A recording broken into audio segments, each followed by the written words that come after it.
Good evening, everyone. I wanted to welcome you to the first of our three community conversations on AB 1185 in Marin County.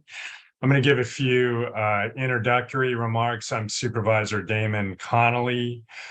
Great to see everyone joining us this evening, and then we'll get right into the agenda. I want to thank everyone for joining this evening and taking time away from your families and loved ones to join this important conversation. I want to start by thanking the people who have reached out to my office to express their thoughts on these issues. As I've shared, I believe the question we have before us is not if, but how we promote ongoing community dialogue, equity, accountability, and trust. One key issue that has been brought to my attention is the need to slow the process down that we're embarking on to ensure more voices can be heard and considered. I support that recommendation. The Board of Supervisors allocated $150,000 to support this work, and I believe that support extends to how we approach these conversations. I'm here today to listen to the community and work on behalf of the community to better define what civilian oversight looks like in Marin. I believe I speak for everyone on the call. I believe a civilian oversight board and inspector general with subpoena power would allow greater continuity in communication and more opportunities to discuss issues, take proactive steps to align community values and law enforcement practices, address systemic inequities, and develop a better understanding of what public safety means, particularly for our communities of color.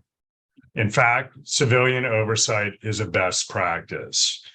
I want to be clear that this is not intended to be punitive toward anyone.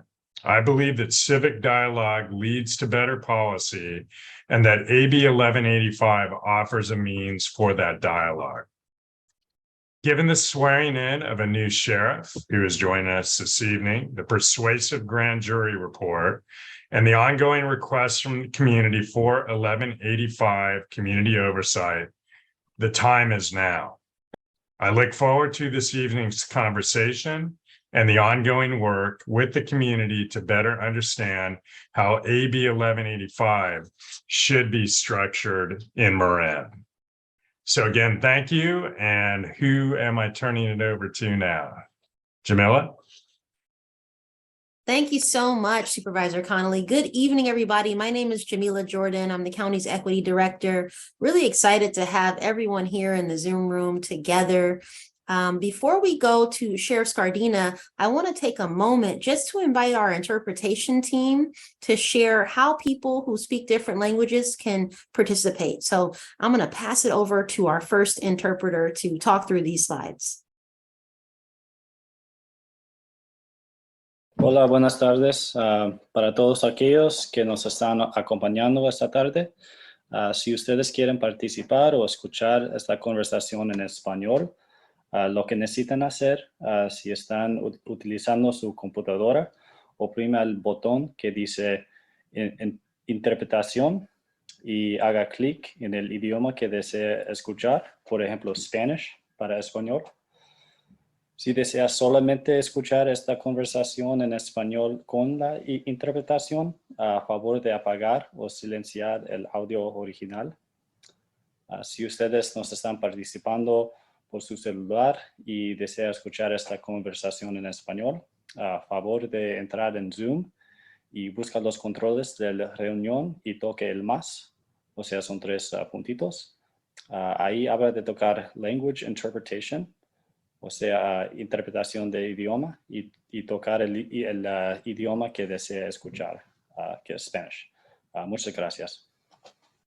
Okay, muchísimas gracias. So everyone can access these various channels for interpretation. Tonight we have Spanish and Vietnamese interpretation available to anyone who cares to use that function and feature.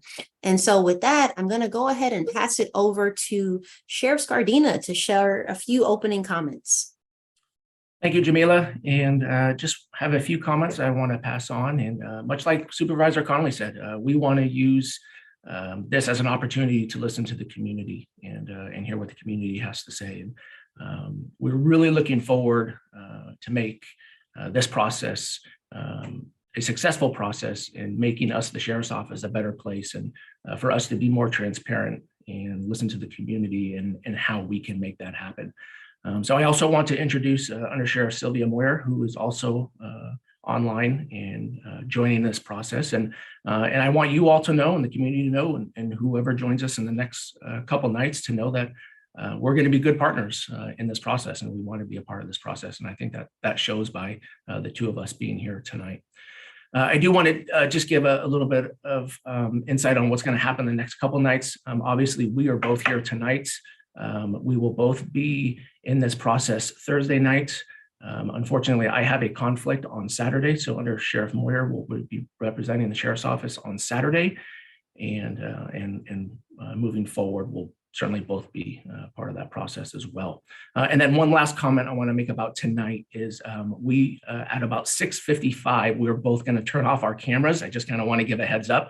We actually have to go down to our patrol's briefing, operational briefing. We have to pass on a message. So we're still going to be here, but just our cameras are going to be off, and we'll be back on camera in about 15 minutes.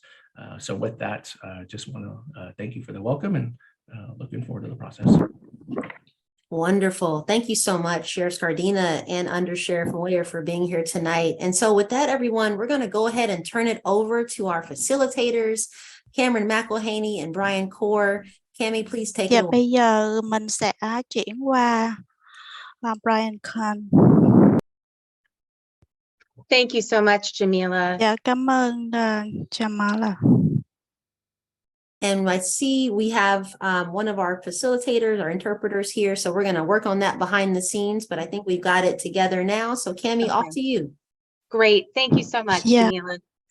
My name's Cameron McElhaney, and I'm with the National Association for Civilian Oversight of Law Enforcement. And I just want to thank all of you for allowing myself and Brian Core, who will be introducing himself in a moment, to be here with all of you. We have been in conjunction with some conversations with the county and with the Human Rights Commission. We have been brought in to assist with this process. The National Association of Civilian Oversight of Law Enforcement works across the country to help communities just like Marin County to develop recommendations for civilian oversight based on effective practices, so that oversight mechanisms can be built that are both effective, and build relationships, and are sustainable. And so we're very proud to have been asked to be part of this process and are glad to be with all of you this evening. So with that, I'm going to turn it over to Brian Core, who is one of, Brian and I have worked together in the field of oversight for many years. Brian also serves as a past president of our organization. And Brian, thanks for being here, and look forward to the rest of the evening with you. Excuse me. Thank you so much, Cami. And as you've heard, my name is Brian Core. My pronouns are he, him, his. And I first want to say that I am speaking to you from the unceded lands of the Massachusetts and Pawtucket peoples, what we call today, most of us, Cambridge, Massachusetts, and that's where I live and work. And I also want to acknowledge that those of you who are in Marin County are on land that the Coast Miwok people occupied and stewarded for thousands of years before non-Indigenous people removed them from their land. And I just want these acknowledgements to help remind us of the importance of knowing who has been where we are and who is still there, those people who have continued to survive and thrive through oppression, displacement, and other challenges. And having said that, what we really are here to do today is to listen to you. We definitely have information that we want to present about civilian oversight, about how it's worked in other places, what's been effective, and make sure people have some sort of baseline knowledge about AB 1185 And then we are going to spend more than half of our time really listening. We have some questions that we are hoping people can address, but we also really want to hear about people's lived experiences. And we have a few things that we do want to ask people to follow in terms of sort of the ways that we're hoping we can spend our time together. And I know that Cami has, and I'll just say, I've been working with Cameron for so many years, and we generally, most of us call her Cami, so that's why I keep saying Cami. But Cameron has some slides that she will be sharing to help guide us through this process.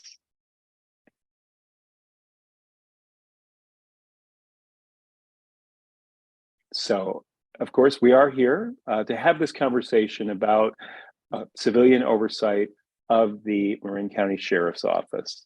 And we are doing this as consultants. I'm helping Nate Cole, still very involved in that, in order to work with the County of Marin and the Marin County Human Rights Commission so that we can help all of you identify what it is that Marin County and the various communities and individuals in Marin County want to do. And our job is to help you do it in a way that is really effective. So we're not here to direct the process or tell you what to do. We hope to provide information and then help the county, help all of you shepherd a process that leads to effective, transparent, and procedurally just civilian oversight of the Sheriff's Department in Marin County. So if we can go forward in the slides, I guess one more. So these are the agreements we're hoping everyone can accept. We're not going to have a process to vote, but just to say that these are things that you've probably seen many of these before, have helped us when we're working with communities and have helped communities that in this process, one person speaks at a time, especially with Zoom, but even in person, we want people to be able to speak and be heard.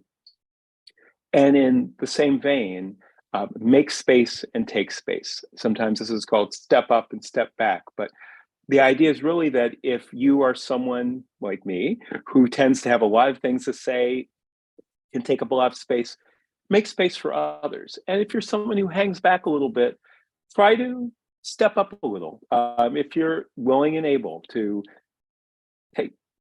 take a risk, a little bit of a risk, and say something.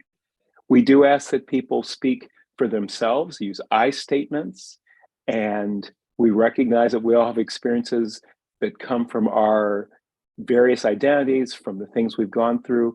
And it's also easy to start to talk about what we've observed and what we think others think and feel. But we ask people to try to speak from their own experience and to speak for themselves. And this is a learning space. We're all learning together. As Cameron said, we work with communities all over the country. You have elected officials, appointed officials, activists, volunteers, and community members who have lots of different experiences. And we all want to be open to learning from each other and engaging with new ideas. No one has all the answers, and there are lots of questions to be asked. Please do be aware of power dynamics. I won't go on about that, but just to say that we all have various identities, and sometimes we can focus on where we feel less power and not be as aware of where we have more power. So let's all be conscious of the power dynamics in the conversation and how we exercise that ourselves. We do have this chat function, so we are asking people to the extent possible, partially because of translation, partially because of ease of managing, to use the chat feature if you're able to put questions in. And we have a number of people that are going to be monitoring the chat, and different ones of us throughout this who will be handling that to do our best to make sure that people's questions and comments and statements do get lifted up. And lean into discomfort while being respectful of others. I don't want anyone to be really uncomfortable, but if we only stay in our comfort zone, if we only stay with what we know and we're comfortable saying, it can be hard for this to be a learning space. So we want people to do that, but to also be respectful of others. Everyone's idea about respect is a little bit different, but let's do our best to treat people in a way where we confer their full human dignity as we make whatever statements or comments we have. And then our last thing is to expect and accept non-closure.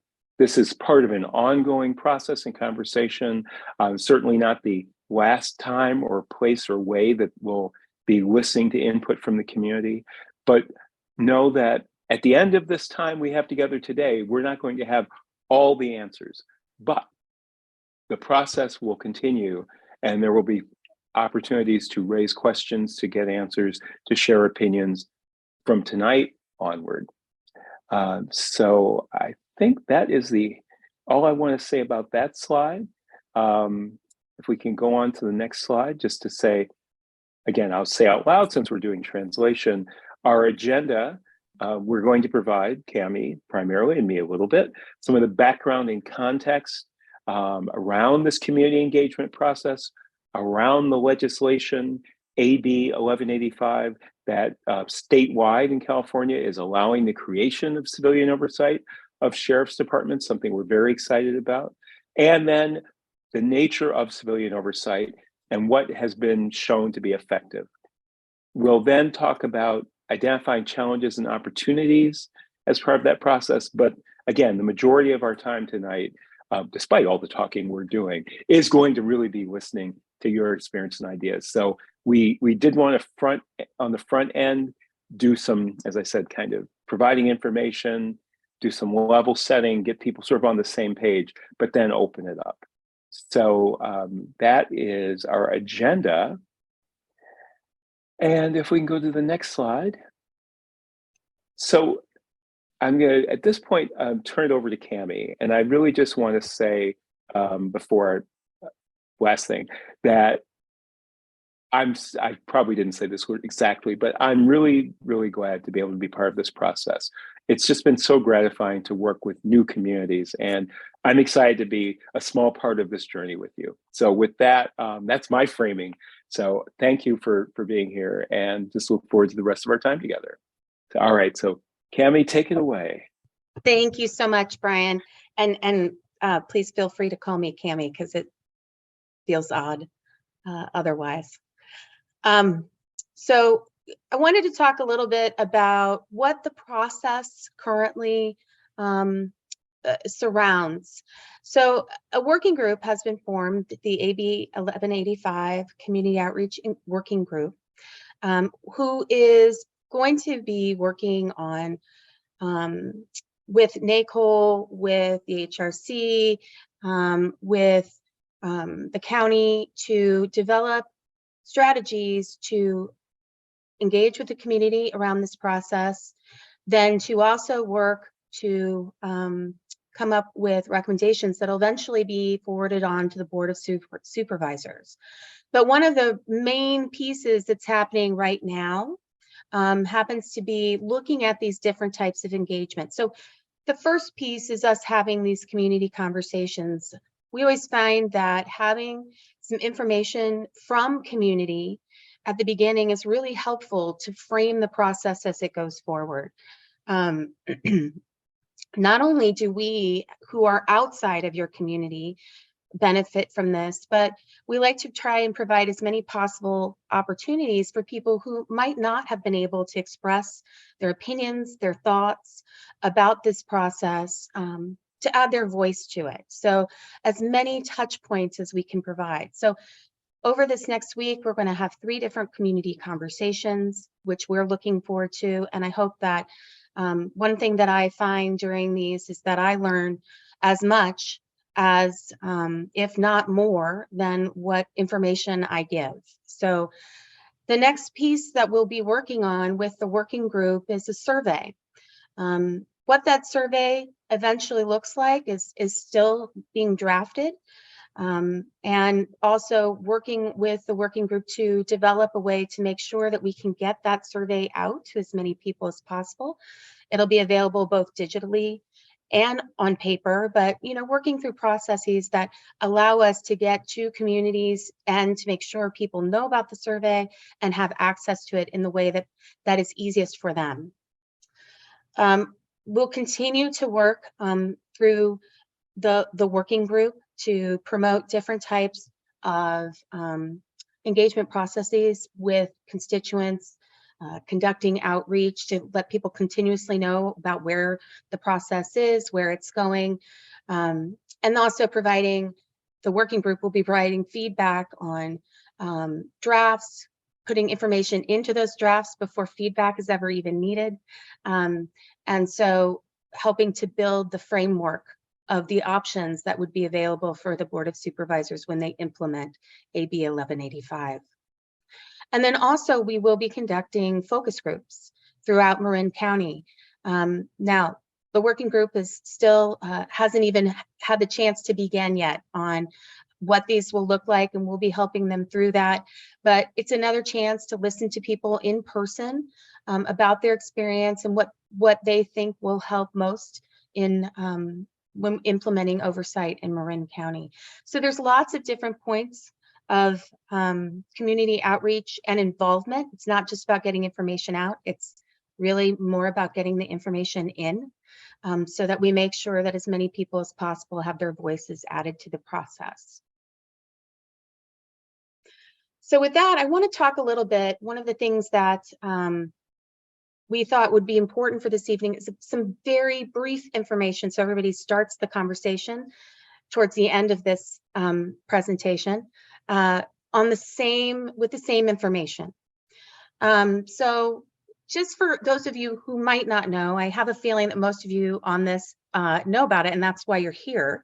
But Assembly Bill 1185 authorizes the county to establish by action of the Board of Supervisors or vote of county residents, a Sheriff's Oversight Board and/or an Office of Inspector General. It gives the chair of the Sheriff's Oversight Board and the Inspector General subpoena power. And it also added a section to the government code which outlines this. That everything that is in 1185 became part of Government Code 25303.7 in November of 2020. So throughout California, we've seen the implementation of 1185 start. There are a lot of counties that are also looking at it and are somewhere in their process of developing or implementing. So it's a very exciting time for oversight, particularly of sheriffs, which is something until recently was not as common as oversight of police. So AB 1185 really has changed the playing field in that sense. So given AB 1185, what are the possibilities in Marin County? Well, I can give you some possibilities.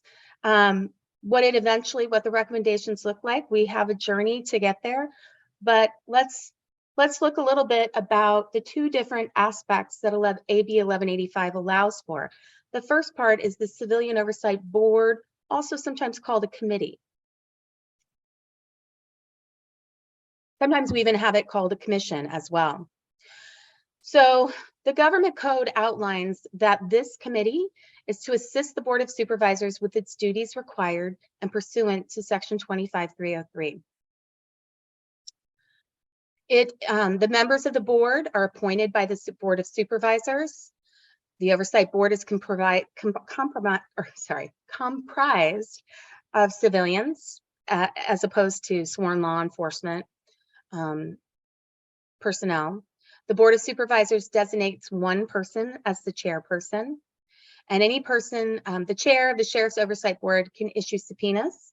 Subpoenas are subpoena ducis tecum whenever the board deems it necessary or important to examine things such as any person who is a witness or subject matter within the jurisdiction of the board, any officer of the county in relation to the discharge of their official duties, any books, paper, or documents in the possession of or under the control of a person or officer relating to the affairs of the Sheriff's Department.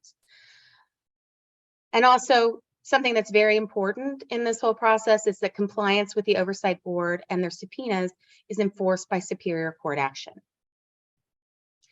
So, What does that mean? So in the world of civilian oversight, we have several different models that comprise civilian oversight. And I will tell you that in the 225 jurisdictions throughout the United States who have civilian oversight through enabling legislation, they all have some kind of model that they follow, or a combination of models, but no two look alike. So they all very much mold to the communities within that they reside in. So even with that said, there are some basics of these models that I just want to share with you. So the review focus model, which is what we equate to the board or commission or committee, the important pieces of the review model are that the community has the ability to be involved in the complaint process. They have the ability to provide input into the investigation process. They review investigations, and in doing so can help to increase public trust in the process. And community engagement and involvement, because it is community with community, becomes more meaningful. Some of the strengths is it really often provides a much higher level of transparency than when you do not have community involved in the process. This is the access point for community into civilian oversight, which those of us who work in and around civilian oversight feel is one of the most important pieces of this puzzle. And also, one of the other strengths is that police departments and sheriff's departments are more likely to take action on recommendations that are made publicly. So those are some of the strengths and points that are important when we're talking about the review focused model. So the Inspector General piece of AB 1185 and what ended up in the government code, it's very similar to the wording that we see under committees and commissions. But it's important to just note that the Inspector General has the independent authority to issue subpoenas as well. And it also will assist the Board of Supervisors in its duties required already by Section 25303 of the Government Code. So the code is fairly broad and vague in the specifics. So I think what's important is, like we did with the committee, to also look at what does this mean when you say Inspector General. So again, in the oversight world, this often equates to the auditor-monitor model. And some things that are important to note about this model is it often has more robust reporting practices because of its ability to do monitoring and auditing activities. It's often seen as proactive, and there will always be a reactive element of civilian oversight, because there probably will never get to a point where there isn't a need for people to feel like an incident has occurred and we have to then follow a process to make sure that's resolved. That's a very reactive process. The Inspector General piece of this adds proactivity in that it can look at systemic issues, make recommendations, and help improve policies and procedures, training practices through its recommendations to help build a system that's better and serves the community, the broader community, more effectively. It also allows the agency, the Civilian Oversight Agency, to actively engage in many steps of the complaint process in a way that a committee or commission may not be able to. So some of its strengths, as I've mentioned, are identifying issues with how complaints are being handled and investigated, identifying systemic issues within the training policies and practices, assessing effectiveness of things like early warning systems, and then also the ability to garner community trust. There isn't a part of civilian oversight that does not rely on community engagement and involvement. So just as we talked about it with a committee or commission, it's also important for the Inspector General to be involved in that piece of this as well.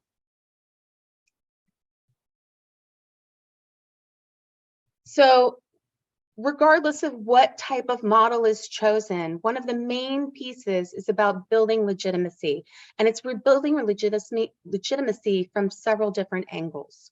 So first of all, let's just start with legitimacy in policing. Oversight often helps with building that legitimacy up by providing an accountable, transparent process, a process that's often seen otherwise as opaque. So it's bringing some clarity and transparency to that process. But the goal is to eventually have legitimacy in policing or law enforcement in general. And it's the belief that law enforcement is trustworthy and honest and concerned about the well-being of the people they deal with, that their authority should be accepted, people should voluntarily accept law enforcement decisions and follow law enforcement directives, and that people should comply and cooperate with law enforcement. So that's the ultimate goal of legitimacy in policing. I really only bring that up in this case because legitimacy and oversight is also very important, because the process doesn't work unless the oversight entity also has legitimacy in the eyes of the broader community. And the interesting piece is really all of these words are almost identical to legitimacy in law enforcement slide. It's just really inserting oversight where we had once inserted law enforcement. So it's important that we often say that when building oversight, when implementing oversight, it's very important to realize that many of the things that you're looking for in improving law enforcement practices, you have to also exhibit in oversight, that same accountability and transparency pieces. So with that, I realized that that is one of the fastest and quickest overviews of models of oversight and auditor monitors and committee and commissions, but I want to get through that quickly because I really am much more interested to hear what you say. So with that, I'm going to turn it over back to Brian. All right. Well, thank you, Cami. So this is really where we want to open it up. And I think, as I've mentioned before, we have some questions, some prompts, as it were, that we're hoping people can respond to with their thoughts, with their feelings. And again, we've generally found these are a helpful way to open things up. You know, we're always learning, so we will see how it goes. But as we think about this part about challenges and opportunities, one of the principles at NACOL that we don't have a slide on here, but is the idea of Sankofa. This is a concept that comes from West Africa, from the Akan people of what's now called Ghana. And you may have seen this image of a Sankofa bird. It's a bird that has its head facing backwards, its feet are planted firmly forward, and in its mouth, or maybe on its back, depending on how it's stylized, it's carrying an egg. And this is part of the founding of our organization. But I think for all of these processes, we have to know where we've come from. We have to be able to look back and see the past and understand the history. We have to have our feet planted firmly forward, looking to where we want to go, knowing where that is. And we're carrying this precious egg. And think of that as the future that we are working to create. We know it's very important, it's invaluable, and yet we can't totally see it. We have a sense of what's going to come out of that egg, but we don't know exactly what it's going to be like. So this is the process that we are embarking on with you as we are identifying challenges and opportunities, concerns that you have in your communities across Marin County. And I think, Cami, with that, let us go to this next slide. And again, this is where we want to hear from you. So these don't have to be addressed in a certain order. We're not going to try to go through and make everyone answer each question, but these are the things we're really hoping to hear, in addition to whatever else you might want to share. But what are your expectations for civilian oversight in Marin County? What problems do you want to address? What do you want oversight to look like? Again, within the context of AB 1185 and the communities in Marin County and the history, but what do you want oversight to look like in Marin County? And then what information do you think we, meaning Tammy and me from NACOL, the working group, the county, elected officials and staff, what information do you think we need to know as we move forward with this process? So these are things that we think will be helpful to address. I know we know that this information will help guide us, and I'm sure it will come out, but this is really a space to hear from the community.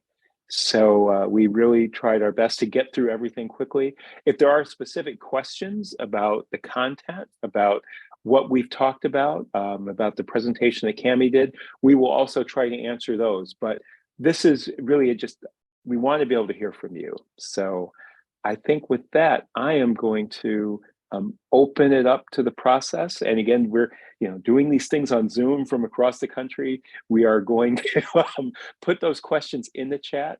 And I know we have, again, interpretation for people. So I'm going to stop talking at the moment and see what rises up.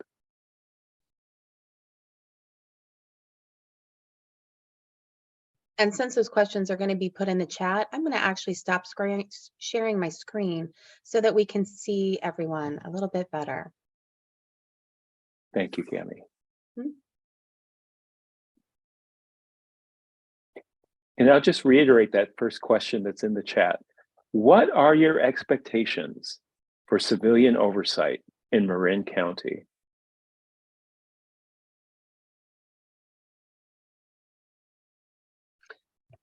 So Brian, we have a comment in the chat.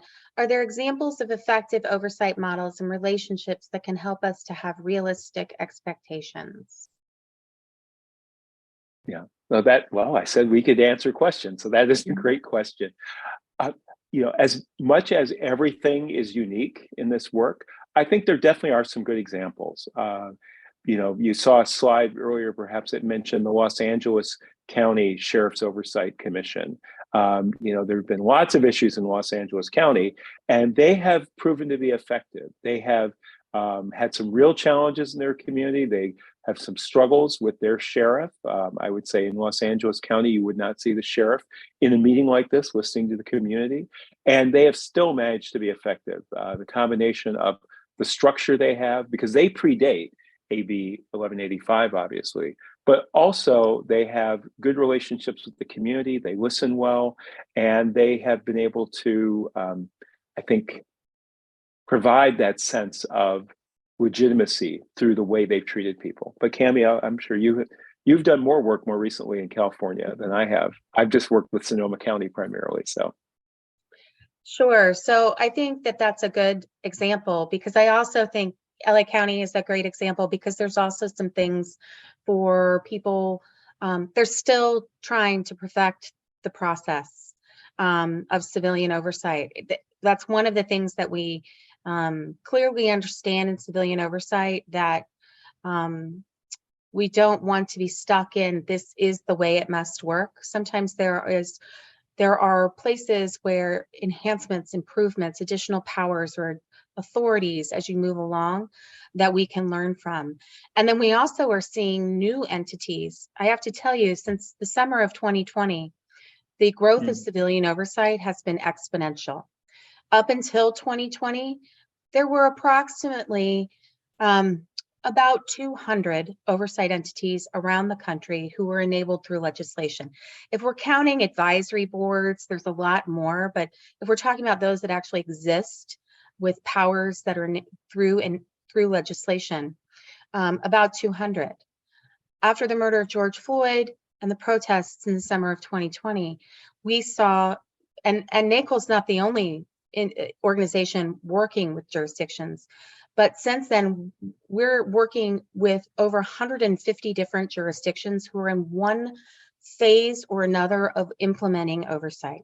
In some, it's happened very fast, and some it's a slower process, but it is an exponential growth. So in the next few years, it's quite possible that we could have twice as many civilian oversight entities as we did going into 2020. So we have a lot of examples of what works, some things that probably couldn't be improved on. And I think through this process, trying to get as many of those examples out will be really important. Great.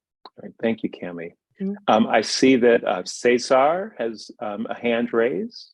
Yes, thank you. My question is, based on the options that you've laid out thus far, is there a hybrid model that can be presented as an option? Is that within the purview of 1185? Thank you. I'll say quickly, it absolutely is. And Cami is more of an expert on that, so that's why I'll go first. But yes, and hybrid models are increasingly what we're seeing, where people in communities, large and small, are saying, we want to take multiple aspects, so we have different ways of providing effective oversight to support, better community safety. But and Cami? Yeah, that's a great question. And so, yes, there are absolutely ways in which not only does AB 1185 allow for the implementation of essentially a hybrid where you have both the Inspector General and the committee as part of the oversight mechanism. There are lots of examples, even outside of those that exist outside of AB 1185, where we have this auditor or monitor combined with a community oversight board or commission or committee who bring in that community voice into the process and then work side by side with an inspector general who can do things like audit, monitor the process, kind of the difference between seeing the forest and looking at the leaves, and work in collaboration. They can also work individually. Sometimes they provide oversight to one another's activities, even within the oversight mechanism. So there are definitely ways that those two can exist. And the way that the Assembly bill was written, it's definitely an and/or proposition. I hope that answered. Yes, thank you. And I'll just add, because this reminds me, I think one of the concepts we often talk about is front-end accountability versus back-end accountability. Both are important, but back-end accountability is when something has gone wrong, when there's a complaint, when there's a problem. What do you do about it? How do you figure it out? What happens to remediate it?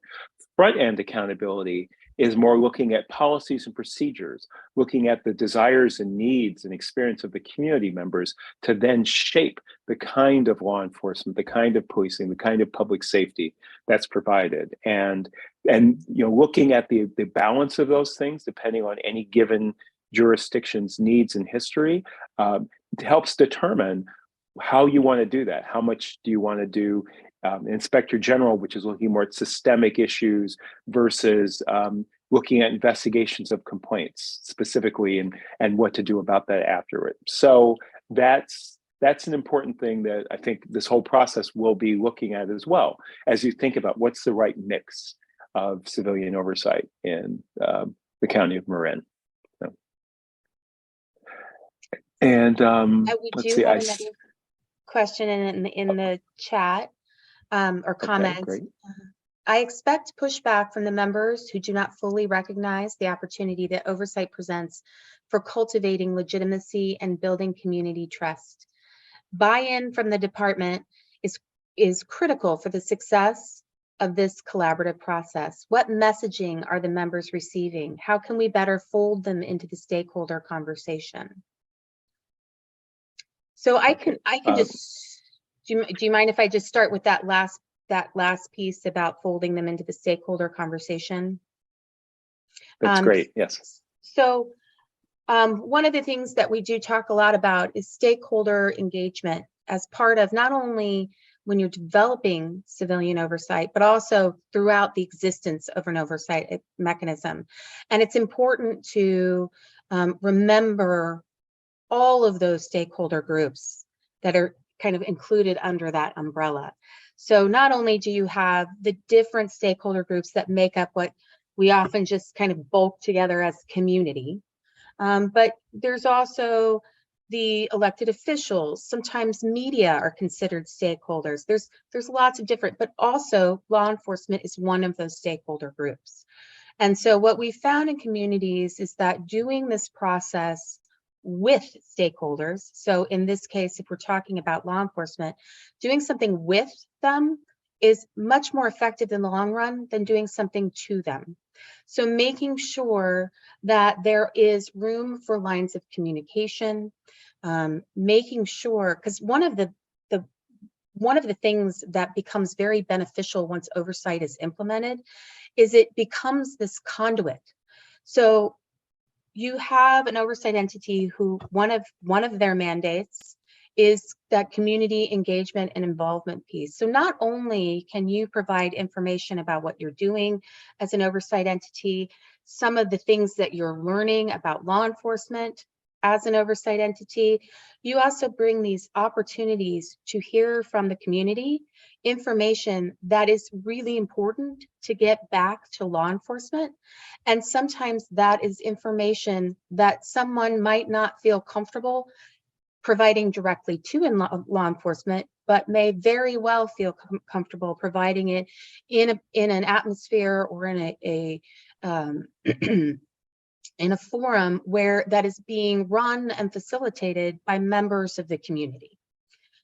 So I just wanted to start off by talking about that piece, because I do think that stakeholder engagement with law enforcement is critical. And I can also tell you, not that this is that I'm saying this specific to Marin, but lots of other communities where we've worked, what we've also learned is that whether you're talking to members of the law enforcement agency or giving them information, if you're not giving the information, someone else is.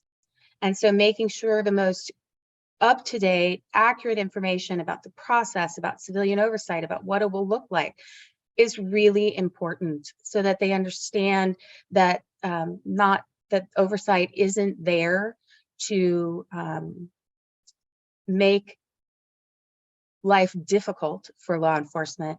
Instead, it's really there to build a better collaborative process between community and the police, law enforcement that serve them. And in the end, the goal is always to build law enforcement in a way that when you have the trust of the community, it's easier to do the job.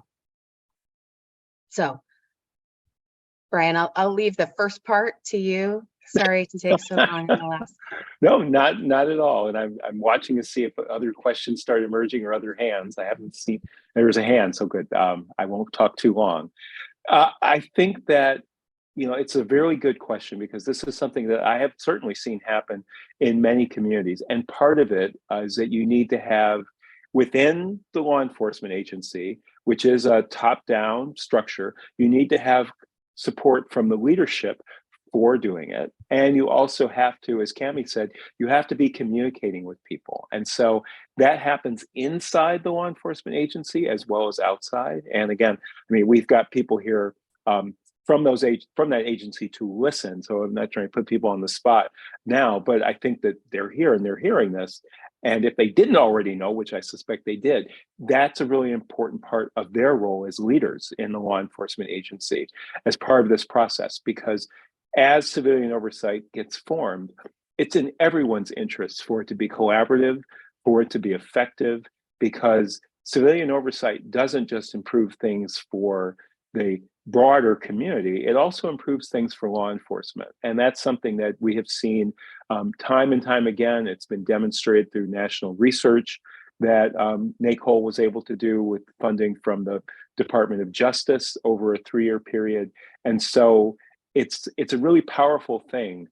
And it has to come from the leadership. It has to come from people in the community, as Cami said, talking about what they're doing. And there has to be continuous engagement throughout the process. So I don't want to go on and on, because now I see questions are coming up both in the chat and in hands. So I think, why don't we turn to Aaron, whose hand is raised, and then maybe we can go back to the chat and then get people who haven't spoken yet. But Aaron, please go ahead. Yeah, thank you, Brian. I'm all in favor of citizen oversight, and I really appreciate the idea of community engagement and building trust with the community.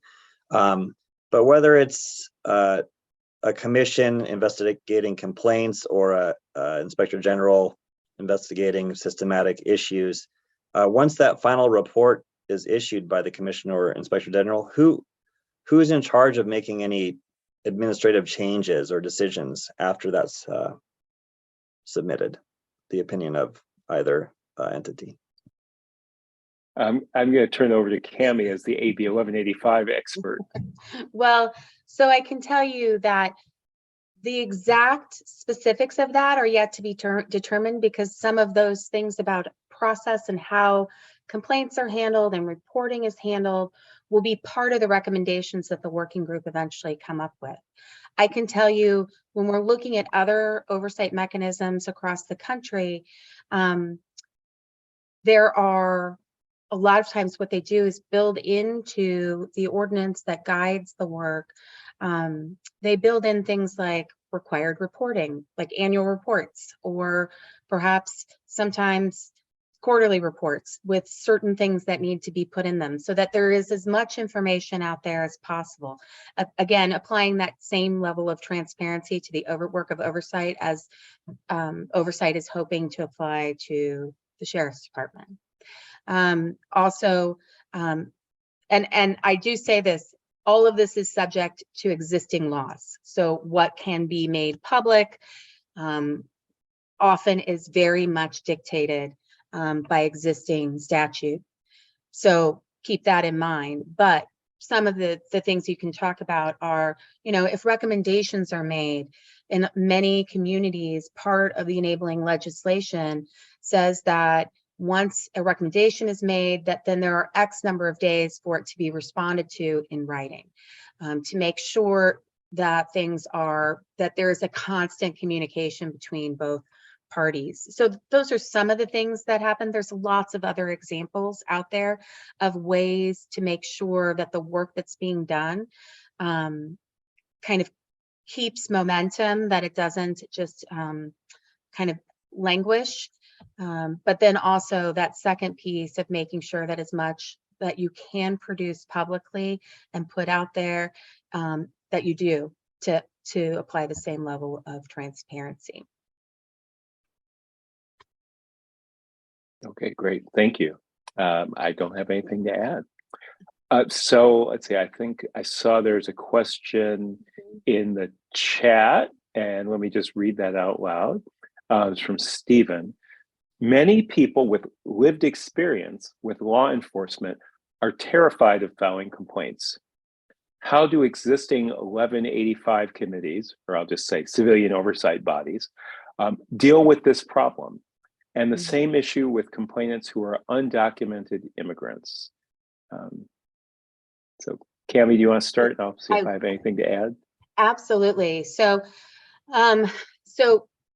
I thank you, Brian, for saying changing kind of 1185 committees to civilian oversight bodies, because this is a problem that most communities have to address. There will always be individuals that are fearful of initiating a complaint, and the reasons for that can be numerous. And so one of the things that that we recommend as effective practices is having several different avenues for people to file complaints. And that might look like having satellite locations, making sure that the oversight entity has a location where they don't have to necessarily go through the Sheriff's Department to get to that office. There are also options like being able to file a complaint online, so that you don't even have to leave the comfort of your home, or you can go to a community center to use a computer and file a complaint if that is the best option for you. And then also the other option is anonymous complaints. So it's important to remember that anonymous complaints are often very difficult to investigate, but they also take into consideration the real fear that some have of filing a complaint. And so it becomes very important to also offer those types of options. I think one of the other things that we often talk about when we're talking about that community engagement piece is that when we're talking about community engagement, it's not just going to, having booths at festivals or even just neighborhood meetings. It's also going out and seeking out members and portions of the community that you might not otherwise hear from, so that they understand that there is a complaint process, what that looks like, so that they can see members of the Civilian Oversight Committee in person. So it's not just this kind of somewhere there's this community board that exists. So they really kind of can put faces with names and process. So those are some of the ways that oversight entities have dealt with it, with those issues surrounding how do you make sure that everybody who may not feel comfortable, how can you lessen that discomfort to make sure that they can come forward when they feel like they need to? And so I'm going to add on to that, but I also just want to do a process note, which is to say, I see Stephen has raised his hand. Cesar's hand is already raised. Cesar's hand's already raised, and there's a couple questions in the chat. So let me just quickly add on to what Cami said, that there are also ways to look at within a department that you have oversight of. So most departments do have some very specific things about retaliation. So those need to be made absolutely plain to the law enforcement personnel.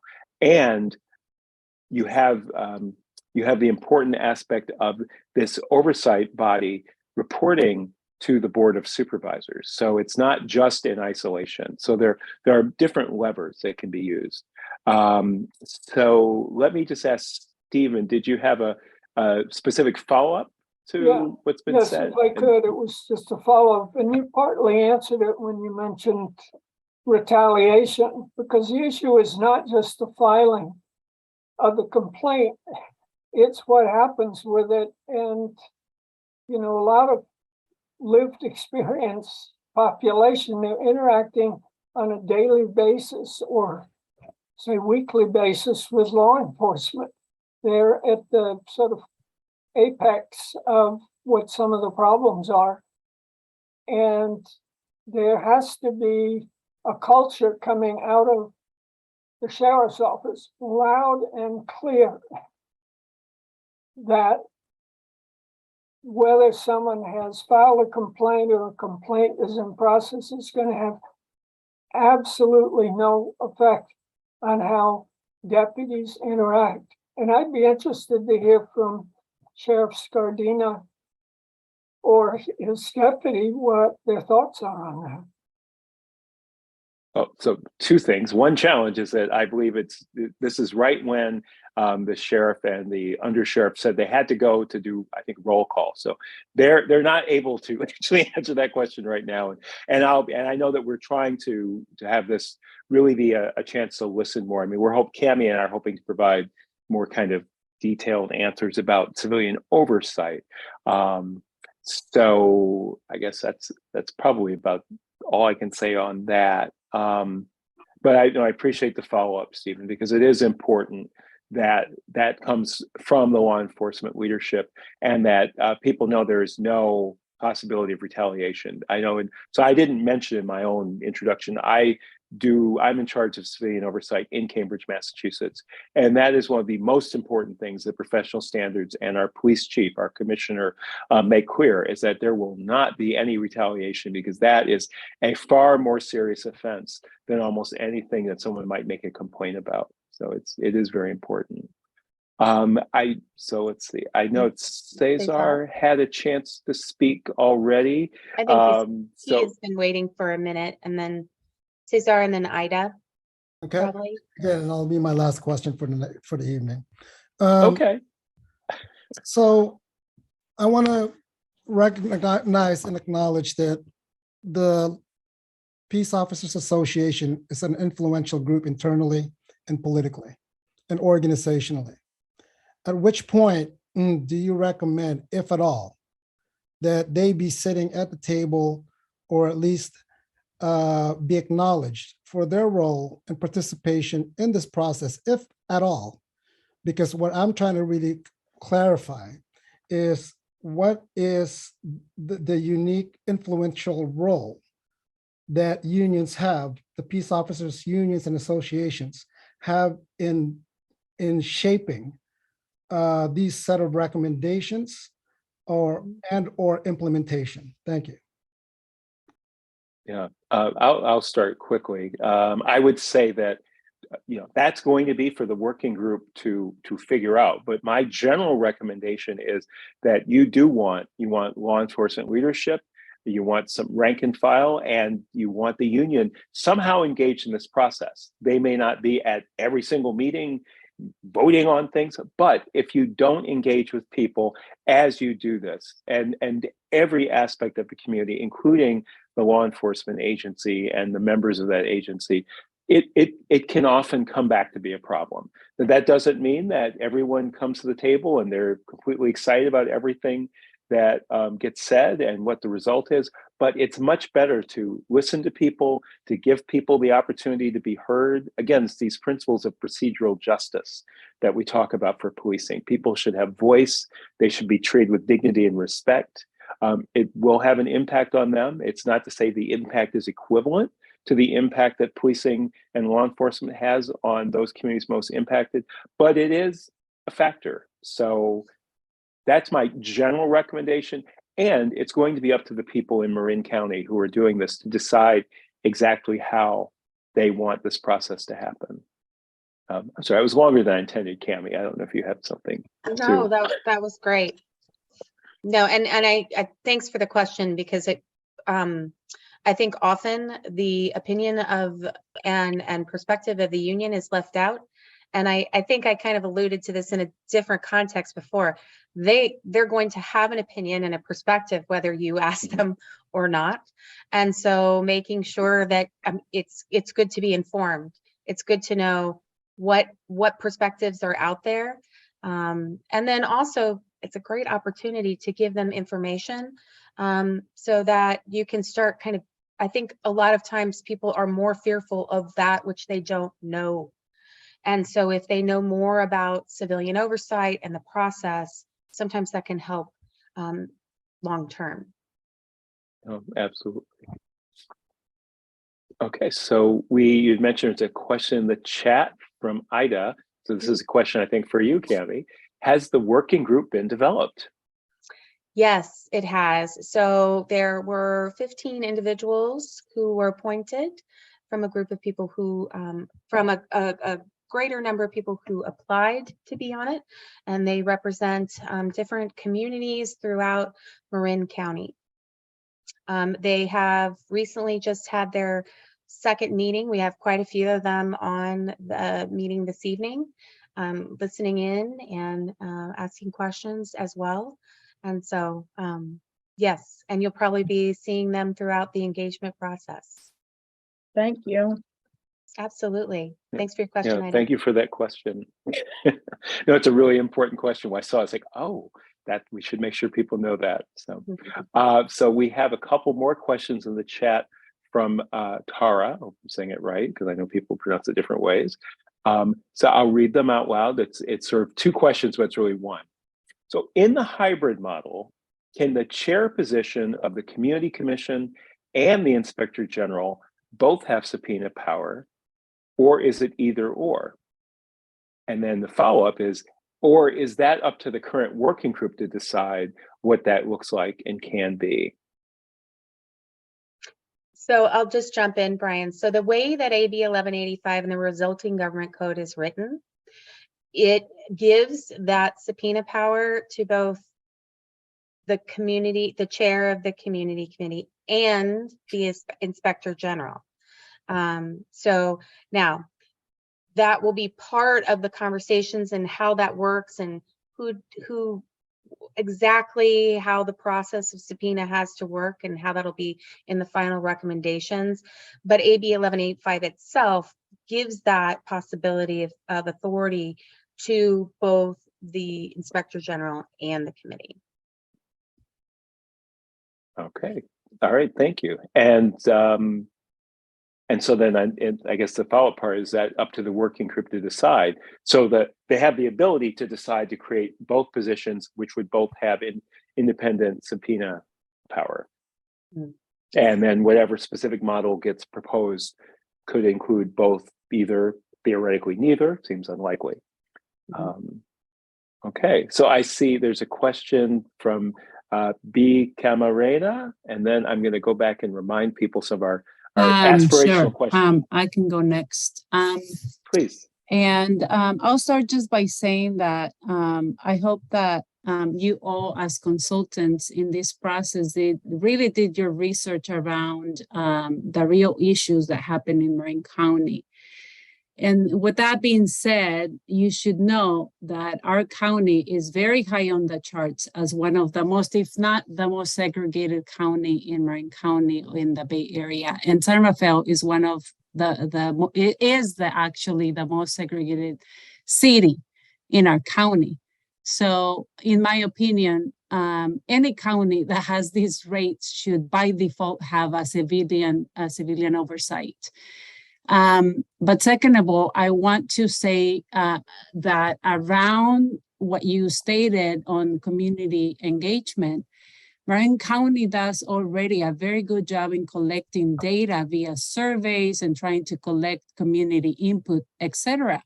But what does really actually happen with this data, collection? Actually, not much. I mean, the budget spent on these meetings and staff time, etc., is outrageous. So my question is, when are these changes actually going to happen for us here in Marin County, especially for the most affected residents? And then I'll add that if you really must have and should have this survey that you're talking about, I hope that you really consider some of these things. So for instance, some people may not know what the difference is between a police officer and a sheriff. So I hope that when you do these questions, if you really must have this survey, I really hope that you keep that in mind. Some people cannot know the difference between who runs which department. Also, all these meetings that you're offering, such as the one today, for instance, today is a county-wide school COVID update for parents. So people that want to be in this meeting cannot, because their child's health is more important than this. But that doesn't mean that this issue is not important to them. They just don't have a choice. Also, in this Thursday, we're also dealing with police department issues in San Rafael. So we're having a San Rafael Police Department meeting around issues just with the San Rafael Police Department regarding the Mateos case, which I think you all know very well by now. And the third meeting that you're hosting is on November 5th, which is a major celebration around Day of the Dead in San Rafael. So the community may not show up for that because this was already pre-planned.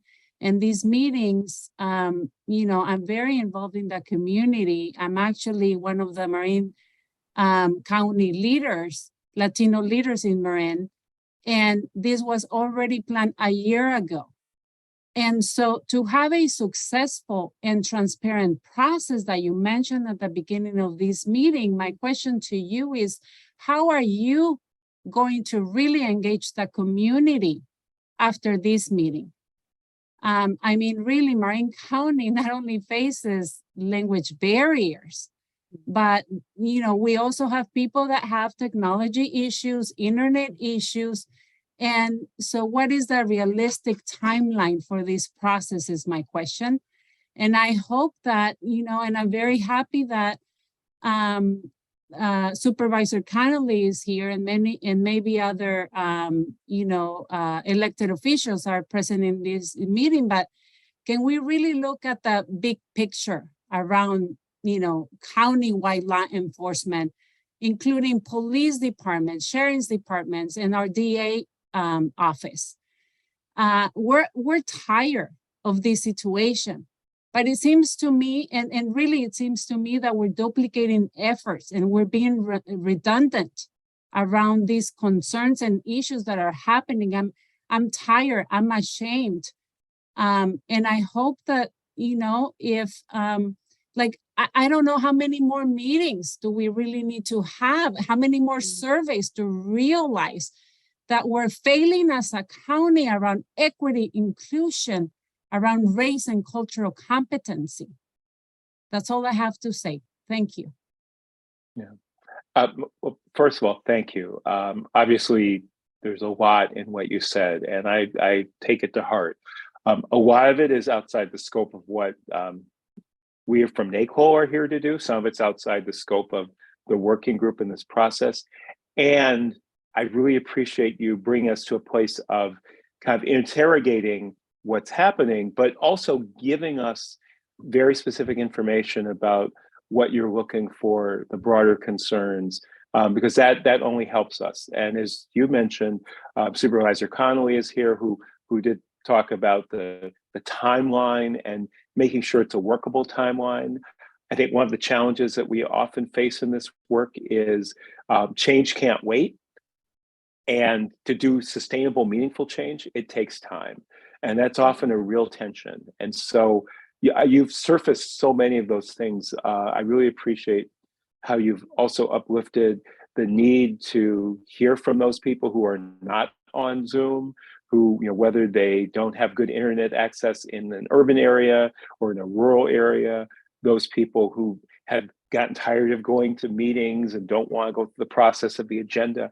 So I hear that personally, and I know that the working group members who are here are also taking this in, and that is going to really help to inform how this process moves forward. I don't know, Cami, if there's anything you wanted to add. No, just as someone who has had the opportunity to meet with the working group a couple of times and who'll be working with them throughout the process, your comments are so important, and I think are very, very much shared by the working group. The current timeline that we're working with is trying to have some recommendations by February for the Board of Supervisors to move along and vote on.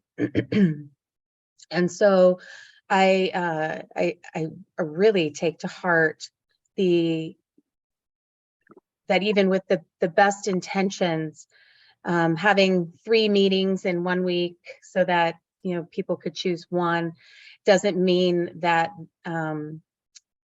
we've picked an incredibly busy and important week for many. So I think that that is, I say that to say that that's noted, and just to remind everyone that this is the beginning of our engagement process, and that we'll continue to work on it so that we can reach as many people as possible, hear as many voices as we can, but also being thoughtful of the fact that many of you are working on many fronts to bring change, and trying not to be too redundant. I think part of the frustration that we see in a lot of jurisdictions, particularly counties that we've worked with more recently, is that there are so many different law enforcement agencies within a county. And so this process is very specific to the Sheriff's Department, because that's what AB 1185 allows us to do. It doesn't have any control over oversight of individual police departments. That doesn't mean, I work for NACOL. I believe everyone should have oversight, even myself, but definitely all law enforcement. And so the unfortunate issue that we are confronted with is that to date, there is not a county that has county-wide oversight of all law enforcement agencies within a county. We're getting to the point in some counties where all municipal law enforcement agencies have oversight, but there's not an umbrella. And so I think that there are those of us who dream about the possibilities of what that could look like, and we'll keep working for it, but we just don't have an example yet where we can make something like that happen. Not going to say never, just not yet. No, and I'll quickly add that to that last point.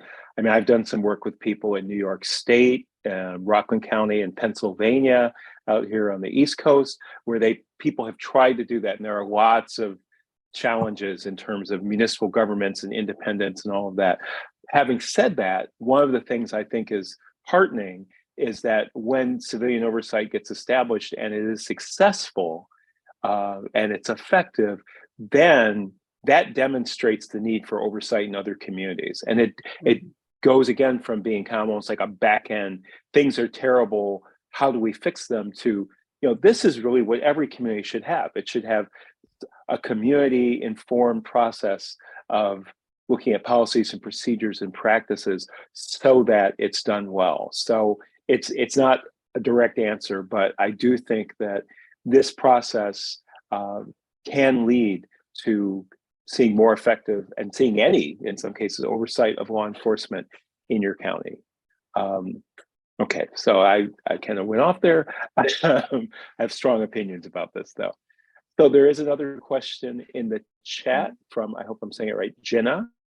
It says, part of establishing legitimacy in law enforcement depends on real factual data about such issues as racial profiling.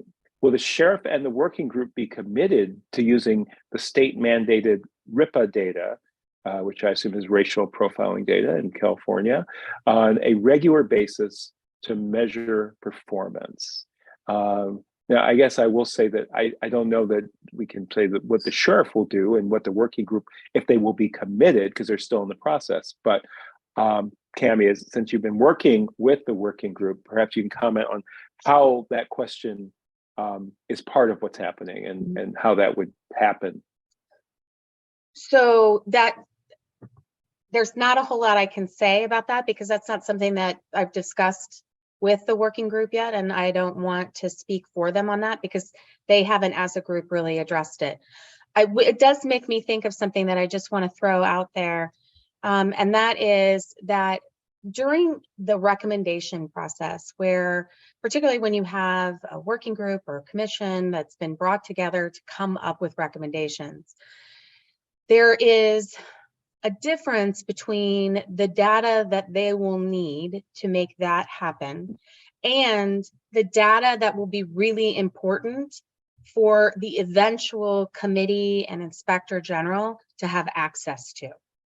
So I can tell you that I don't know of an oversight agency where that type of data is not important and integral into the work that they're doing, but that's different than the group that's putting together recommendations to ultimately put an oversight entity into place. So just a little point of clarification.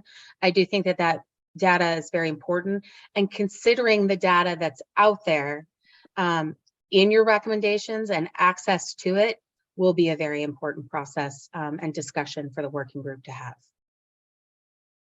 Okay, and I see that Jenna is, again, I hope I'm saying it right, has raised their hand, and perhaps additional question or clarification or follow-up. Yeah, I just wanted to follow up on that a little bit. And yes, you are saying it right. Very unusual. Good for you.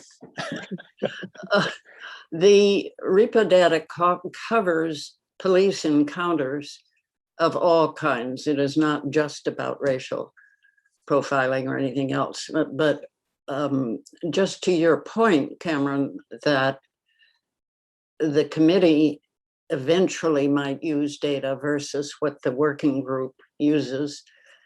If the working group is going to make recommendations based on goals that have anything to do with equity, it is entirely within their purview to mandate that those goals be measured against certain kinds of data. And the RIPA data are a very obvious example of what you need if you're going to get past the level of generality that we've been dealing with tonight. And if you're going to get the kind of buy-in that you are looking for, and I think we're all looking for, from the sheriff's department itself, it would be, I mean, there's no point in having an oversight committee if it doesn't have goals and objectives that address the problems we're all so aware of. Mhm. So yes, that data is important to the working group right now. So that's my comment. All right. Well, thank you for both the specific clarification and that broader perspective. I think I would just add that in addition to what you've said, there are so many sources of information in the world of oversight, and part of having a hybrid model, if that's the direction that the group goes in, is that you can make use of and look at different types of data. So you can have this kind of state mandated data that's collected. You have data that comes from complaints and concerns that are raised. You may have other types of data, and all of those are important for having effective oversight and ultimately improving policing and law enforcement to provide what the community really wants, needs, and deserves. Absolutely. So I thank you for that. And there is a great deal of that kind of anecdotal and personal information available already all over the place. I mean, we've had student groups testifying, we've had, so I'm not in any way suggesting that statistical data replaces personal data. But when you're getting around to measuring, it's good to have a real basis for progress. Absolutely. Thank you. I just wanted to, I'm so glad that you brought up the term goals. I do think that, one of the things that will be an important part of the recommendation is centered around purpose and goals. What people want, what the expectation is of the ultimate entity will be very important. And I'm looking forward to continuing to hear from all of you and the community as a whole about those things, and then also having those discussions with the working group. So thanks for bringing that up, Jenna. I appreciate it. And so I'm going to sort of try this again in the sense of one of the questions that we've put forward and put in the chat is, what information do you, as people who are living there, think that we need to know, all of us, as we move forward with this process? I mean, Jenna just gave us a very specific example of information, but I would love to hear from others. What information, whether it's that kind of data, whether it's history, whether it's lived experiences of yourselves, what are the things that all of us engaged in this process need to know as we move forward?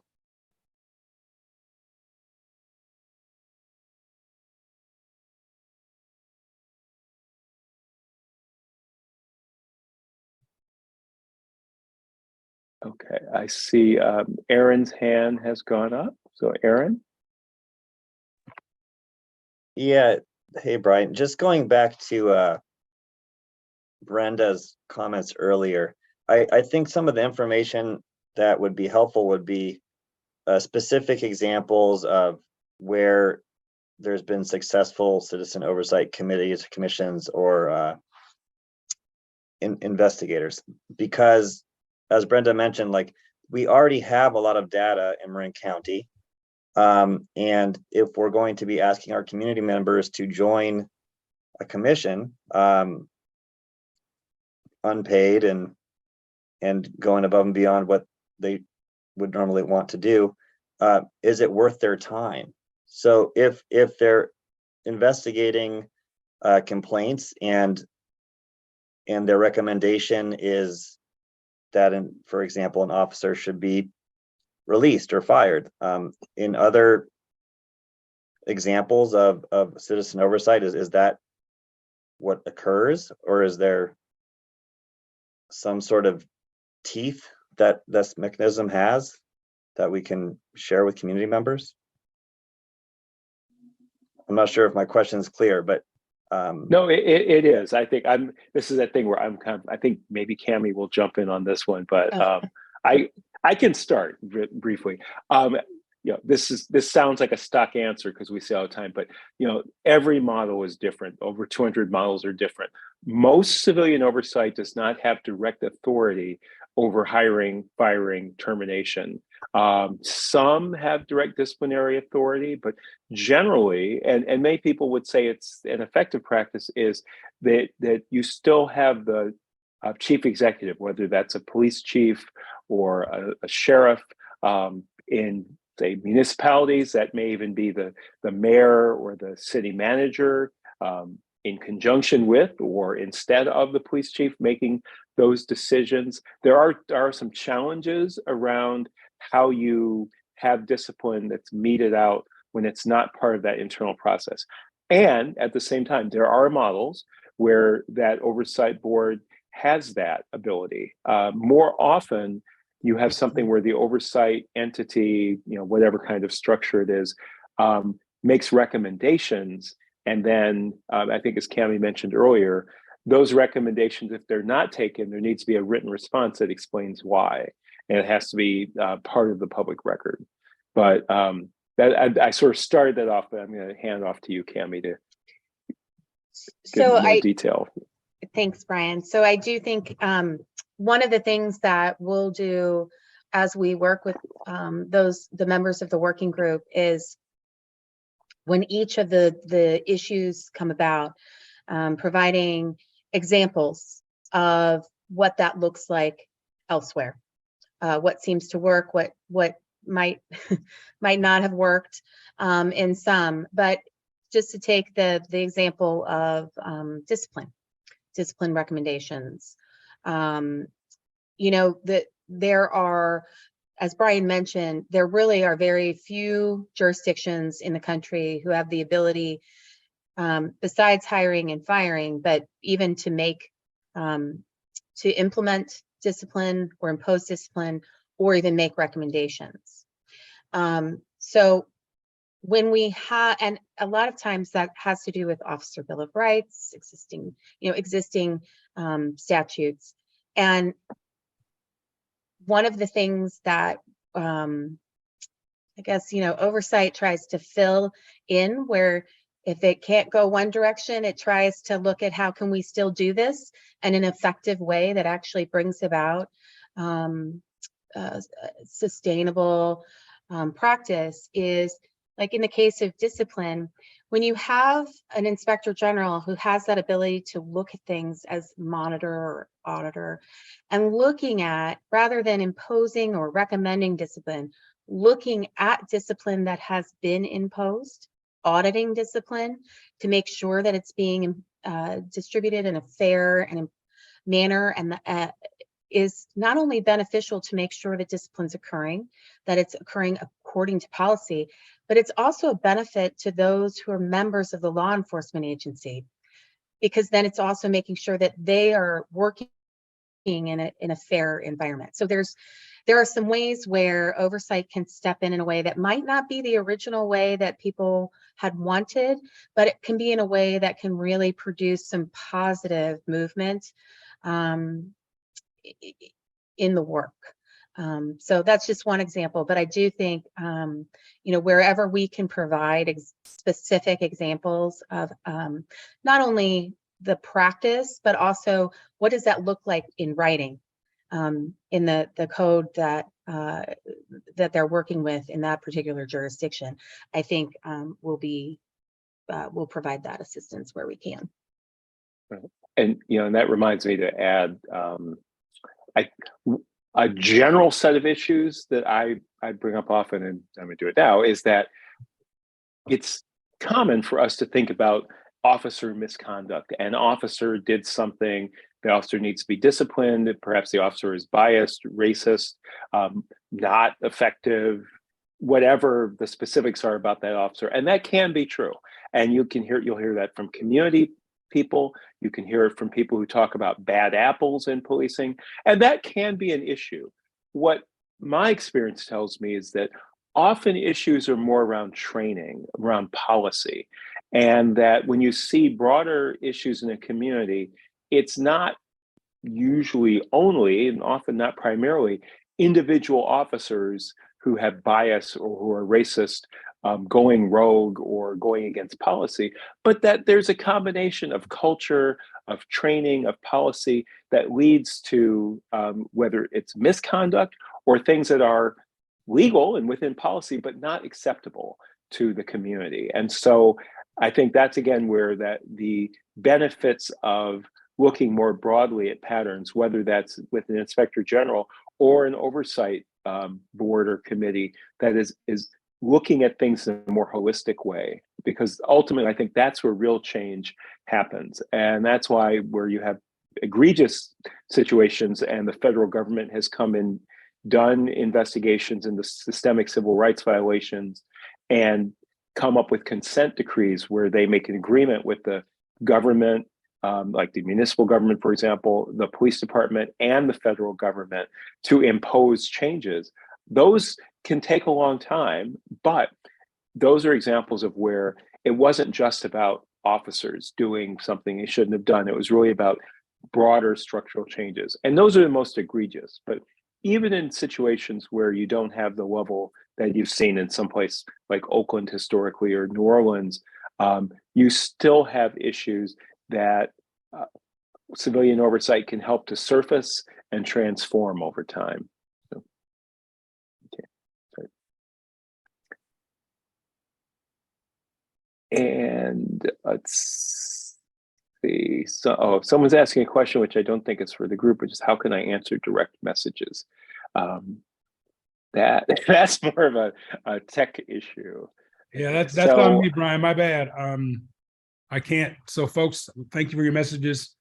Text me. I'll answer back. Thanks. Okay. All right. Thanks for clarifying, Curtis. So, again, I really am hoping that we can hear from people about the problems that you want to address. We've heard a few voices, and it might be that those voices have spoken for everybody, but are there concerns? Are there issues that you think those of us involved in this process should know? Are there expectations you have that have not been surfaced? We really, we've still got some time. Would love to hear more. And Curtis. Thank you, Brian. By the way, fabulous work tonight. And I want to thank everyone for being here. And my apologies for getting in late. I was traveling from the East Coast, and seeing so many different parts of the county represented here is fantastic. I know we've had a lot of pushing and shoving with this process over the past few years. However, we are here. So let's not blow this one up. In other words, I'm not faulting anyone. I'm just saying, y'all, let's stay in the process so we can get this done. I want to pat everyone on the back, shake everyone's hand, and say we can do this time because we are all here. Thank you, Sheriff Scardino, for being here. I really appreciate seeing your face on the camera, and Supervisor Connolly, and I know other supervisors. I see your representative on the Zoom as well tonight. So thank you all for being here, and let's get this thing done for all of us, including our deputies and their families. That's just my piece, Brian. Thanks. All right, no, thank you. Thank you. Appreciate it. No, thank you for the kind words, but more importantly, thank you for lifting all of that up. I see Heidi's hand. So Heidi, please go ahead. Hello, everyone. Thank you for spending your evening after working all day in this Zoom meeting. I too appreciate seeing the supervisors and the highest levels, our new undersheriff and Sheriff Scardina in the room. I think the problem that I want to address that I've heard in other circles is that we're over policing Black and brown and poor people in our community. And we've been doing it for decades. And it's harder to have accountability when the officials are elected. The sheriff is elected. So we would like to partner with the sheriff's office to make sure that the sheriff's office is providing the safety in the way that community defines safety. So having your family members over policed or over incarcerated is not safety. And so we want to say this doesn't work for us. I heard something for us to vision about. It's a little outside of this, but that Marin County becomes the first county where every law enforcement agency has some type of oversight. I think that's a great North Star for us. But let's start with the sheriff's office and show. I know the programs that I run and the work that I do, I'm happy to have someone come take a look and make sure that what I think I'm doing so well is actually doing that in the community. That we as residents can define what safety means to us and work in partnership with the sheriff's office so that they can be freed up to do the work of law enforcement, and other pieces like us can come in to figure out what other services we need to have safe communities. So I really appreciate all of you. I appreciate the county extending the timeline around when a recommendation comes in, because like was said earlier, when the working group came together, the dates were already there and we didn't think it was enough time, or that in a forum like this, people are going to share who are scared of law enforcement. So appreciate all of you and just look forward to what we can do to make Marin County the beloved community that a lot of us are dreaming about. All right, thank you, Heidi.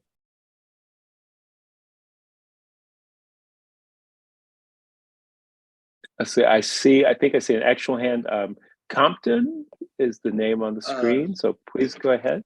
Hello, everybody. My name is Daryl Compton, a community member of Winter City. And so I'm just gathering information and listening. And my thing is, like, what would be the line of communication?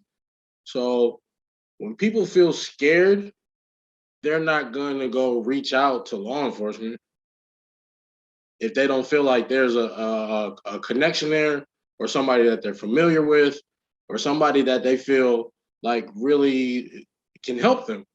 So like, I'm trying to see like, what's the line of communication between community, law enforcement, and this, oversight program? Yeah. Well, that's a great question. And I would say not, again, there's lots of varieties of oversight, but one of the key things in almost every agency is that you have someone who is not inside the police department, not part of the police department, who can take your complaint, who can talk to you about the complaint. And there's that process that's outside of the police department. Even in models where you have the police internal affairs people do the investigation, just the fact that there's someone, one, who's outside who can take that complaint and work with someone who's had a negative experience, had a violent experience, had a scary experience, whatever it may be, and then also have that group, that entity, that person, then be circling back to the person and talking about what that process found.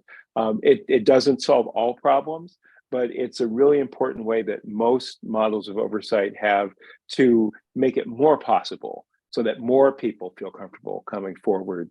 They don't necessarily have to walk into the police station or the sheriff's office to file a complaint, which is sort of the traditional thing in many places.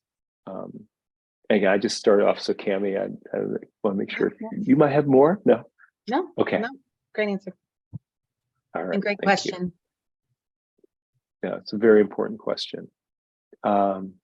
Okay, so I don't want to be like the controlling person here, but I see Stephen again, so I'm not seeing anyone else typing or raising their hand. So Stephen, go ahead.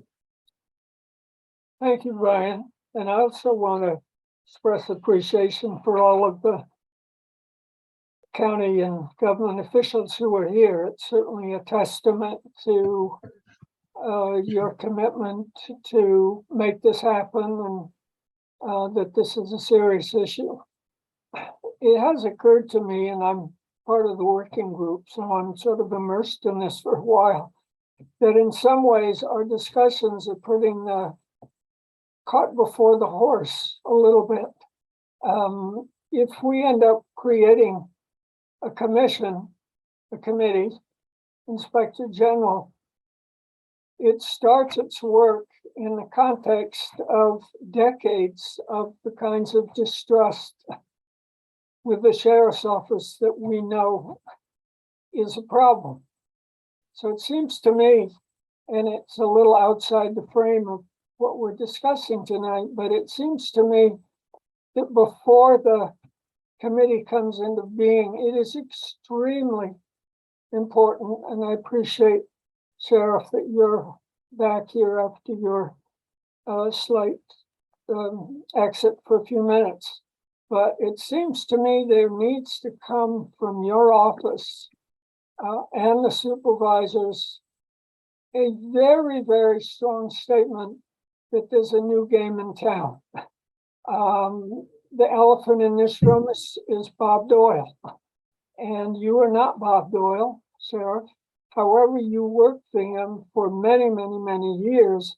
And there is a feeling within the community, among many people, that you were basically his chosen, and you are, his chosen replacement, and that business will go on as usual. Seems to me that a clearer statement of your commitment to not only this 1185 process, but to looking at the culture within the sheriff's office, which has created so much distrust, particularly among BIPOC and low-income people that interact with your office out in West Marin, in Marin City, and elsewhere. And so I just throw that out there for something for all of us to think about. And Damon, I appreciate that you're here, and hopefully you'll be elsewhere by January, but no politics here. But you've been part of this process, and maybe you can help make something like that happen, because I think it would enable the committee to get off on a much better footing if we were confident. And I think hiring your deputy is certainly an encouraging sign from everything that we've read about her, that it almost more than anything signals that maybe there is a new game in town in the sheriff's office. So just food for thought for all of us going forward.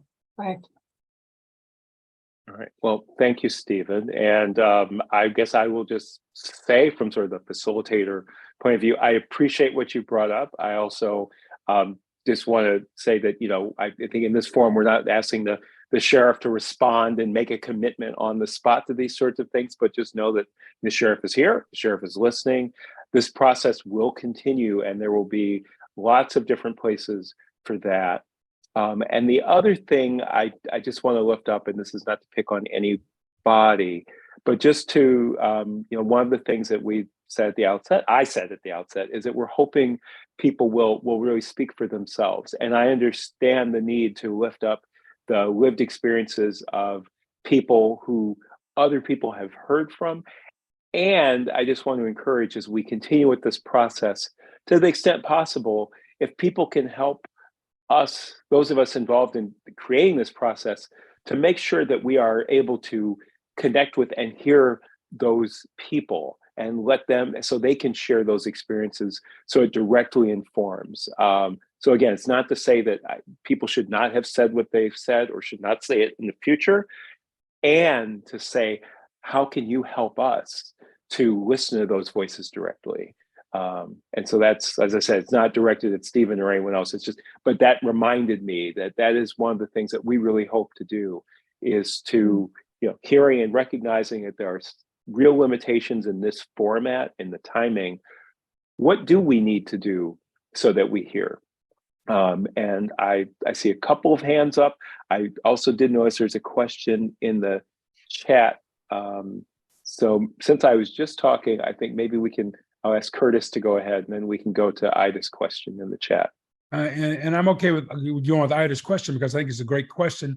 And a lot of people might want to hear that, because I'm putting on my Human Rights Commissioner hat right now. I'm speaking, I think the chair of our committees on this call as well.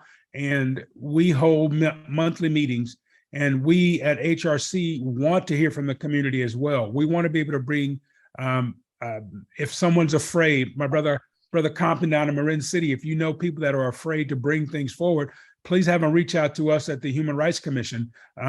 We want to really bolster up that committee, and we've been working really hard with the county as well as Nicole and other community groups to get this process rolling. And I'm very proud of what the Human Rights Commission, the work the team has done in this past 8 or 9 months to get us moving in this process. So if you know of someone that's afraid to voice a concern in the county, reach out to us, okay? My brother down in Marin City, peace. Thank you. All right. Brian. I see a thumbs up from Compton. So thank you, Curtis and Compton. So in the chat, the question is it typical for working groups or inspectors general to look at oversight committees in other countries? A question of curiosity. As usual, let me start and then I'll let Cami say a little bit more than me, just because this is her day job, working for NACOL. There's a network internationally of civilian oversight, and NACOL actually started as basically the U.S. branch of an international association for civilian oversight. And when we have our annual conference, we have people that come from a number of countries, from Mexico, from other countries in South America, from Europe, from the continent of Africa, from Asia and the Middle East. And so we do work to listen and learn from each other. They certainly have things they can learn from us, but we have things that we can learn from them. I'd say to your specific question, I don't know as much as that happens as people are developing oversight in specific communities, but that's one of the things that NACOL can help you with and bring to bear is information about what has been effective in other places. I mean, there are often legal issues and different structures, but we have a lot to learn from people, especially when we talk about kind of community conversations and engagement. So I don't know, I've talked for 2 minutes, Cami, but maybe you have more. No, I think that's excellent. I don't think I can add one thing to that, Brian. Thank you. Okay. I always think I have less to say than I do. So thank you for the question. Thank you for the explanation. You're welcome.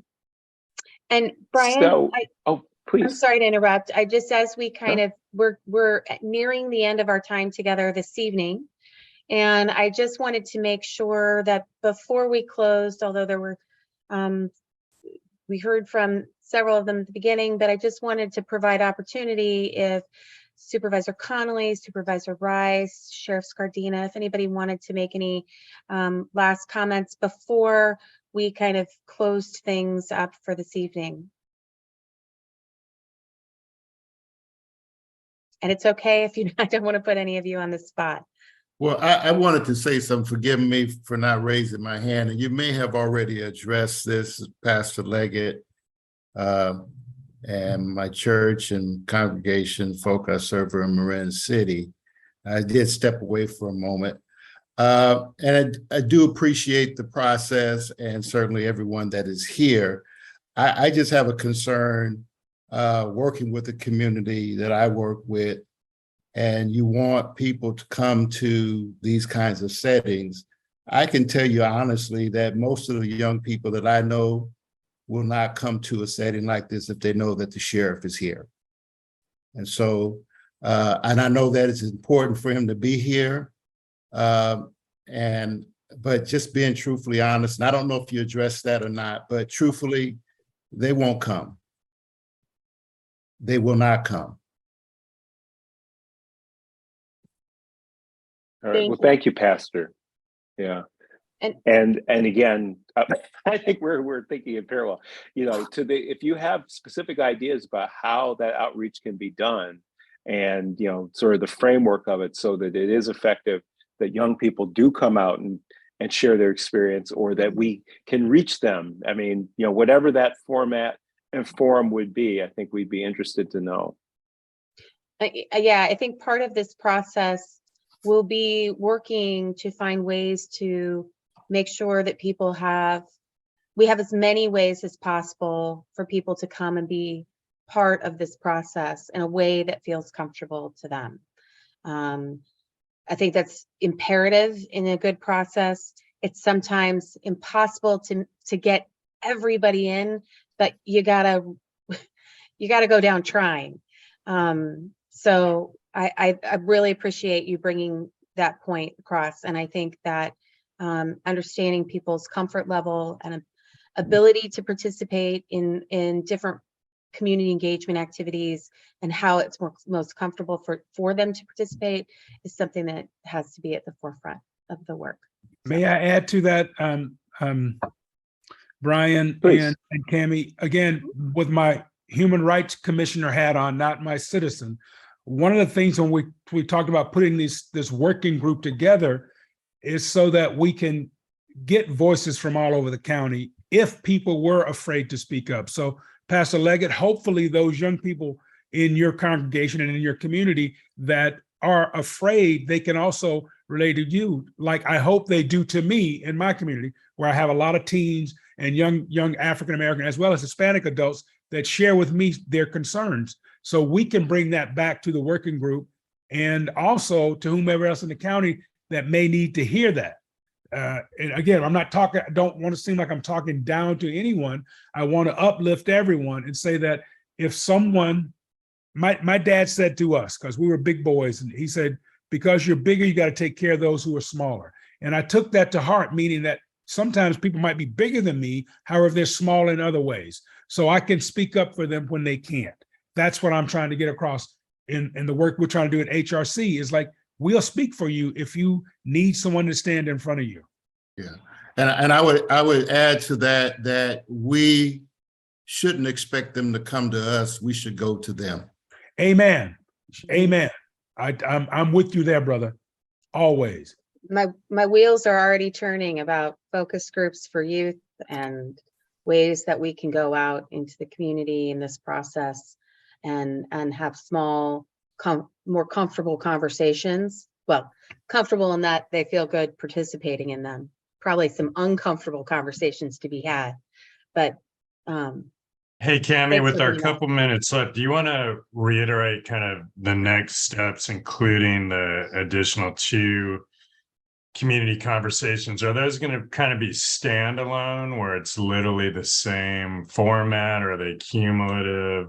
I assume everyone on this is more than welcome to participate in all of them, but what are we hoping to do with the next ones?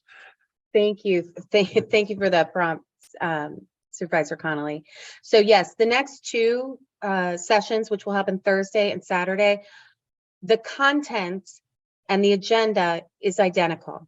Now, of course, the difference will be in the comments that are made, some of the conversations that are had, that will be different, but essentially it's the same content. So if you can make it to all 3, we'd love to have you, but also know that there won't be any new content presented by Brian and I. Following that, the working group is going to be kind of diving into their next steps and deciding some of the path that they're going to take to get to those next steps. And so one of the things that will be happening in the near future is additional updates as they're available of what's happening next, how can you participate in the near future, what the working group is up to and the decisions that have been made and decisions that are next on the docket. So those are kind of some things that are happening. We don't have an exact date for the release of the survey, but that survey, we will let you know as soon as it is ready to go. And as soon as we know more about the focus groups, we also will put that information as soon as possible so people can be ready for those. But those are going to be requiring some additional conversations from the working group that we haven't had the chance to have yet, but looking forward to them. So it looks like Cesar has his hand up. Yeah, thanks. With regards to the working group, it's my hope that when we begin to plan for the in-person meetings, that the community has also some level of ownership to that community planning. Because in order for us to have buy-in, they need to take, or we need to be able to provide opportunities in which they have ownership to this process by having them even perhaps facilitate, having them perhaps guide the questions and the meetings and so forth. Because I think oftentimes the system is geared to come to them, but yet they don't feel the sense of ownership to their own process. Because in my view, this is their process. So I would hope that in the working committee that I'm a part of with all of you in this room, or most of you in this room, that we can also have a broad-based discussion about how that is done, because I believe that there are ways to do that strategically. But the first order of business is really inviting the community residents to take ownership of the community input process in person, by which they facilitate and really guide the conversation, rather than us as working group committees, consultants, or county government. Thank you. Thank you, All right. Cesar. Thank you. And thank you, Sounds Ida, like a for good, your that comment. sounds like a good closing statement right there. Yeah. So again, Supervisors Connolly and Rice and Sheriff Scardina, is there any last words you'd like to share with us before we close things out? Supervisor Rice? Yeah, and sorry for not having my camera on during most of this session. I'm in comfort mode. I was trying to be in listening mode only, and I actually found this to be really helpful. I just wanted to sort of elevate a couple things that I heard. Most Pastor Leggett's comments around, there are so many folks who are not going to come to this kind of a session. And so how do we get to them? And actually, how do you all as a working group create a space for folks to either speak in person or relay their comments? And that goes back to one of the very first comments that were made by folks tonight around the fear of retaliation is just so huge. And we've heard it in other forums and other venues. And I think it's one of the things that I hope resonates most strongly also with the sheriff. And I really appreciate Sheriff Scardina being here. I think it's so important, and the undersheriff. And maybe it's not appropriate for them to be, or any of us, as electeds to be in every forum, but I so appreciate all the stakeholders participating and listening and hearing, because I do think fear of retaliation is a big driver, and overcoming that fear of retaliation and actually having an 1185 oversight committee that creates the space and the environment that folks really feel that they can speak up is super important. And that's regardless of who you are as a resident or the sheriff or whoever. And then the other thing that I wanted to just comment on, and I think it's so important, is, and I can't remember the commenter's name, around the multiple agencies that provide and do the policing in our county. And there are many, many agencies. And I would love it if we could be the first county that actually finds a way to create an umbrella in which it's not individual agency oversight committees, but somehow we do create some collective. And it may be that a first step is an inspector general that is shared across communities, but I do think that that's an incredibly tough challenge. And we heard from folks from the Canal or from San Rafael, and of course they're dealing with the city of San Rafael's police department. But I just I think we've taken a couple steps on a really important path here. And I just want to thank the folks that are participating so far, and to get deeper into the community is going to be super important. And as one board member, and I think with Supervisor Connolly, who really kind of led this, I'm glad we're on this path. And I think we have the opportunity to really get somewhere that makes huge gains for all of us as a community. Thank you.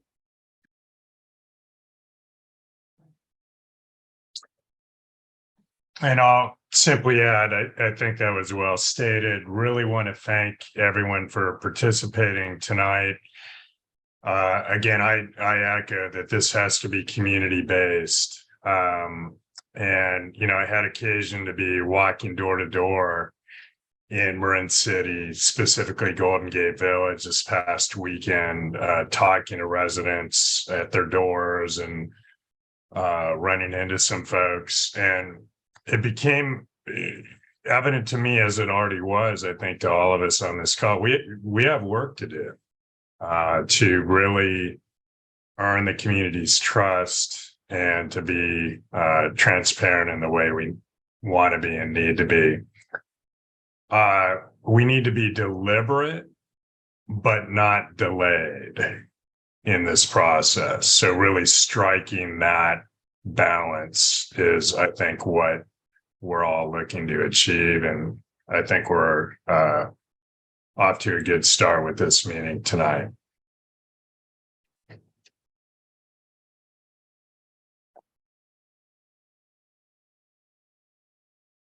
Thank you for that. And Brian, I'll just hand it back to you to close us out if there are no other comments from the supervisors or the sheriff. Okay, seeing no further comments. Again, I don't want to repeat what everyone said. People have said so many wonderful things at the end of this and throughout this, and just really appreciate people bringing themselves to this process, being part of it, being engaged. I hear a lot of passion, a lot of concern, and just know that you know, NACOL is here to accompany you on this path. We will do everything we can to make sure that this happens in a way that is truly inclusive, transparent, provides people that sense that this is their process, and we're going to do it with all of you. So thank you for being here. I'm sure we'll see some of you again, and I know, as someone else said, a lot of you have had long days, so sticking with us in little boxes on Zoom is not easy, so we really appreciate it.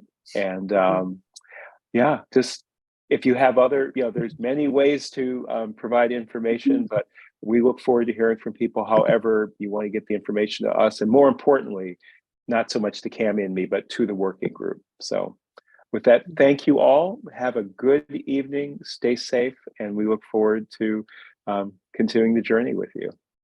Thank you, Brian. Good job, Brian. Yeah, good work, Thank Brian. you. Good work, Cammie. Thanks, Thank everyone. you so much. Good night, everybody. Good night. All right.